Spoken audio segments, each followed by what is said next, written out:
പെരിയ ഇരട്ടക്കൊലപാതക കേസിൽ CBI കോടതി വിധിച്ച ശിക്ഷ ഹൈക്കോടതി മരവിപ്പിച്ചതോടെ മുൻ MLA KV കുഞ്ഞിരാമൻ ഉൾപ്പെടെ 4 CPIM നേതാക്കൾ ജയിൽ മോചിതരായി.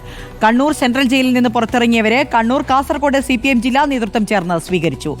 ഔദ്യോഗിക സ്വീകരണം ഉണ്ടാവില്ലെന്ന് ജില്ലാ സെക്രട്ടറി അറിയിച്ചിരുന്നുവെങ്കിലും വഴി നീളെ പ്രവർത്തകർ സ്വീകരണമൊരുക്കി.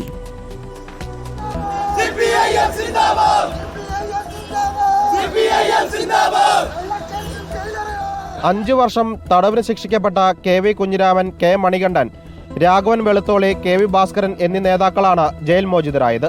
MV Jayarajan, P Jayarajan, MV Balakrishnan തുടങ്ങിയ നേതാക്കൾ രക്തഹാരമണിയിച്ച് ജയിൽ കവാടത്തിൽ 4 പേരെയും സ്വീകരിച്ചു. CBI ഭരണ നേതൃത്വത്തിന്റെ കൂട്ടിലിട്ട തത്തിയായിട്ടാണ് അതിനെ പലരും വിശേഷിപ്പിച്ചത്. അത് തെളിയിക്കുന്ന ഒന്നാണ് ഹൈക്കോടതി ഡിവിഷൻ ബെഞ്ചിന്റെ വിധി. CPIM-നെതിരായിട്ടുള്ള ഒരു രാഷ്ട്രീയ ഗൂഢാലോചനയുടെ ഭാഗമായിട്ടാണ് ഞങ്ങളെല്ലാം പ്രതി ചേർക്കപ്പെട്ടത് എന്ന് ഉറച്ചു വിശ്വസിക്കുകയും ഇതിൽ നിന്ന് മോചനം നേടി വരാൻ ആവശ്യമായിട്ടുള്ള എല്ലാ സാഹചര്യങ്ങളും ഒരുക്കി തരുന്നതിൽ വലിയ സഹായവും പിന്തുണയുമാണ് ഞങ്ങൾക്ക് നൽകിയിട്ടുള്ളത്. വൈകാരിക വിഷയമായതിനാലും ഹൈക്കോടതി ഡിവിഷൻ ബെഞ്ച് വാദം കേൾക്കാനിരിക്കുന്ന പശ്ചാത്തലത്തിലും ജയിൽ മോചിതരായവർക്ക് സ്വീകരണം നൽകേണ്ടതില്ലെന്ന നിലപാടിലായിരുന്നു CPM ജില്ലാ നേതൃത്വം.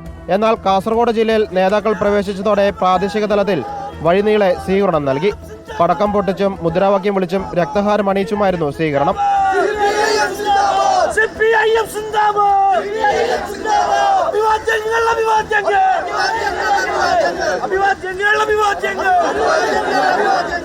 കാഞ്ഞങ്ങാട് ബ്ലോക്ക് പഞ്ചായത്ത് പ്രസിഡന്റ് കൂടിയായ K മണികണ്ഠൻ രാജിവെക്കണമെന്നാവശ്യപ്പെട്ട് യൂത്ത് കോൺഗ്രസ് പ്രവർത്തകർ ബ്ലോക്ക് പഞ്ചായത്ത് ഓഫീസിലേക്ക് മാർച്ച് നടത്തി.